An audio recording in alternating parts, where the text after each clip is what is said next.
welcome back to my channel. My name is Ella, and for today's video I have something that actually is inspired by another creator called the Norse witch Bente, so go check them out.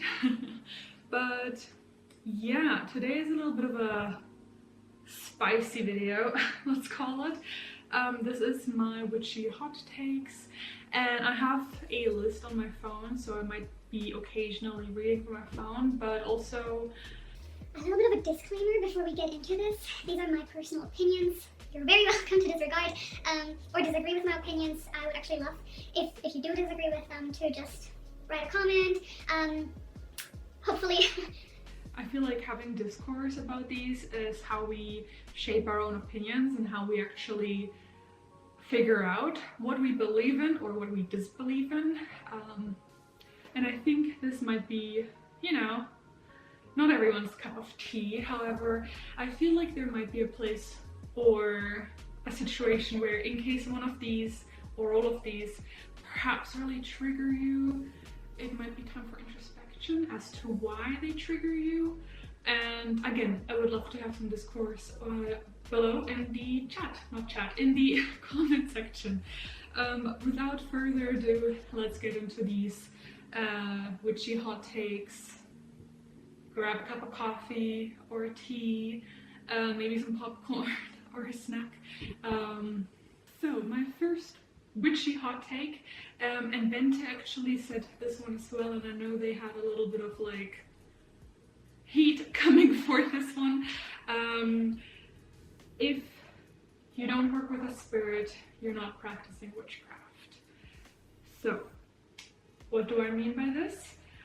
If you look at traditional concepts of witchcraft, going back to the, for example, witch trials and even further back, someone that was either a witch or someone that practiced any form of what we now would call witch. They might have not called it witch because, you know, it used to be an insult of a term, but what we now kind of understand as witches would have been people who consort with spirits. So these are people who either have, you know, communication with spirits, or they've made a pact with a certain spirit, or their initiation was through meeting of a spirit.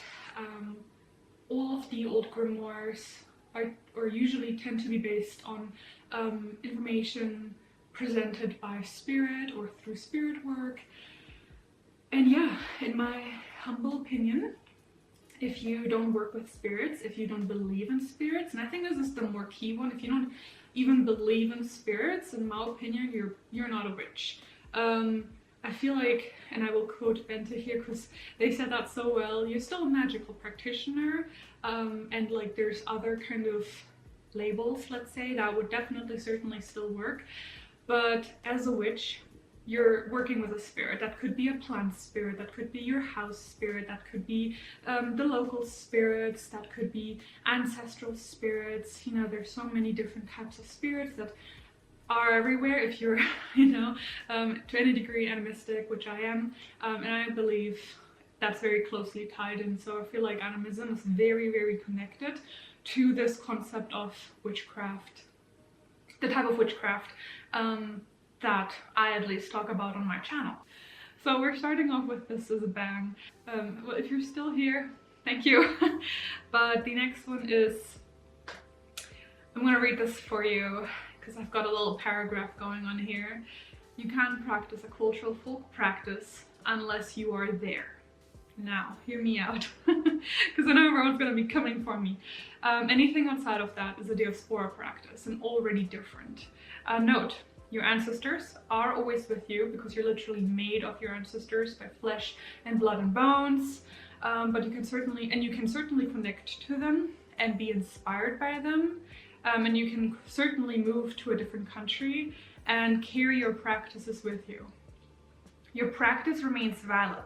However, it is not the same anymore, and this is the point of what I'm trying to convey here. I'm not trying to gatekeep, I'm just trying to say you don't have access to, in folk magic, and I have a video explaining what folk magic is, in folk magic, you're so tied, you're so connected to the land that you're in or on.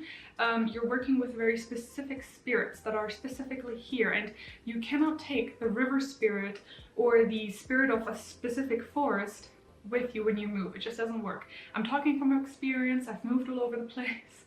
I've lived my past years in Latvia, in New Zealand, in Naples, Italy, in Belgium, and so on and so forth. I've lived all over the place. It's not the same anymore. You need to substitute things. You're adapting things, which is absolutely fine. That's still absolutely valid, but it is technically now not quite the same as if you're actually where this folk practice originated. However, that kind of is what folk magic is all about adaptation and like moving things and like evolving things. It's how, you know, practice stays alive to a certain degree. However, it's still important to kind of acknowledge it's not quite the same anymore, you know, and again, that kind of is what shapes and makes folk practices and folk magic. It's so regional and it's so different depending on where you go. It's not going to look the same. Just because I'm a German folk practitioner does not mean that someone from northern Germany or from eastern Germany is going to have the similar or the same practice as me. As a matter of fact, my practice is going to look different than someone who is in a different part of Bavaria than me. This next one I might get some shit for. We'll see. You can appropriate open cultural practices. Just because of practice, and I have my little thingy here, I'll read it again for you because I have horrible memory. Just because a practice is considered open doesn't mean you can now just rampage through and pick and choose what you want without understanding the cultural context and importance. You still need to respect this culture, even if it is open, just as much. Don't do to other cultures what you condemn has been previously done to closed practices. In my opinion, there is a certain level of, and I see this online a lot, where people say, oh, don't do this closed practice, instead you can do this open practice from a random culture that this person probably has nothing to do with. And to me, that's very disrespectful. You can't just go cherry pick, even if they're open practices, because you don't understand the cultural context, you don't understand the history, and yeah, it might not be the same as from a cultural or closed practice because of obviously like a lot of historical implications and so on and so forth. And I don't want to take away from that at all, but it's kind of comparing apples and pears here, so I don't even want to go into that. Just sticking to the open practices, in my opinion, it is very disrespectful to just pick from these practices, even if they're open, without knowing anything about them or without having any sort of like context to them, and without doing a little bit of, not even a little bit, a good amount of research before you decide if this is something that you actually want to practice.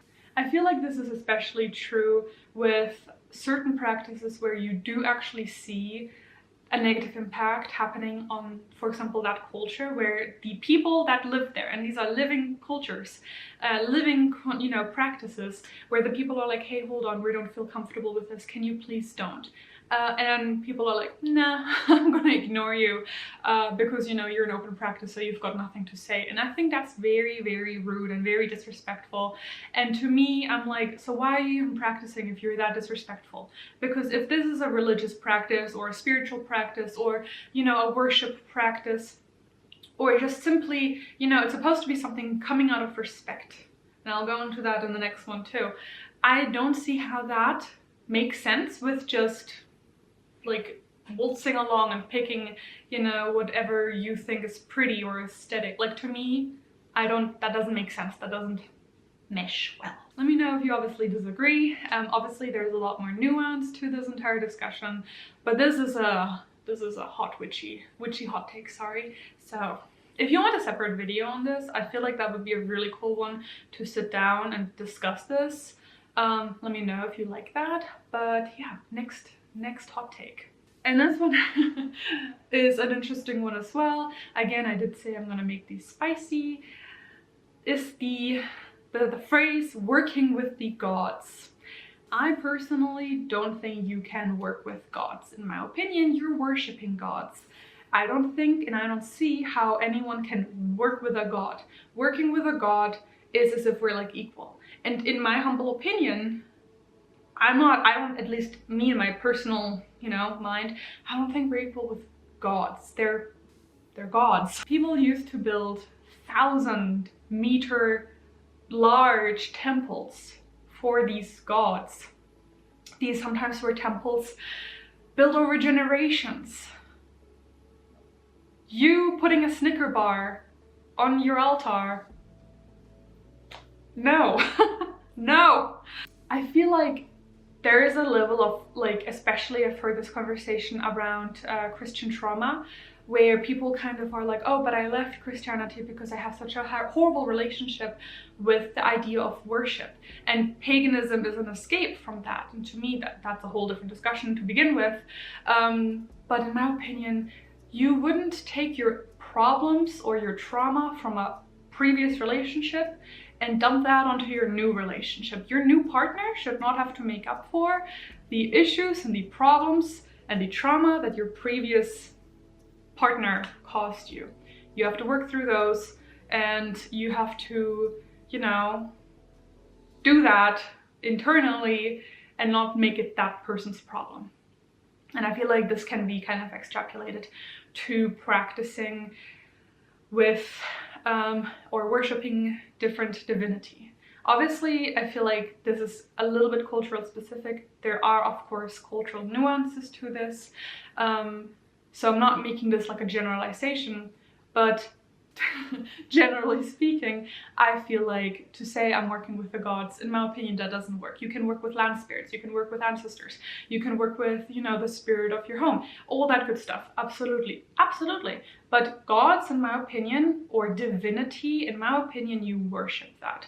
But I think it also depends on your idea of worship. Like, I don't see worship as a negative. I think worship is devotion. I think worship is respect. I think worship is, realizing that this is something bigger than yourself, realizing that this is something that we don't fully understand, we will probably never fully understand. Literally, if you look at most of human history, we have concerned ourselves with the philosophy of what is God, what is the idea of, a divinity.